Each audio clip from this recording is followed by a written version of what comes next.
Speed Driver from Hot Wheels Experimentor Series. Ang Experimentor Series ay hindi masyadong pinapansin ng mga collectors kasi masyado daw itong pangbata. Pero para sa akin, isa to sa pinaka-cool na ginawa ng Hot Wheels nang dahil sa kanyang mga special feature. Eto lang naman ang car na pwedeng gawing tools. Ang galing, di ba? Meron lang naman siyang built-in wrench. At meron din siyang lagayan ng screwdriver bits. Tingnan nyo naman yan! At sa ilalim naman ikakabit ang screwdriver bit. Pakita ko na nga lang para di ka malito.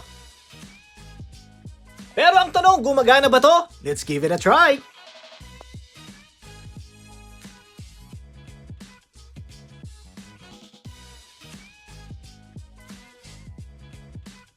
Boom! Pasok!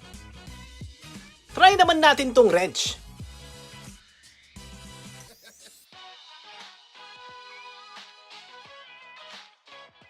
Ayun o, convincing!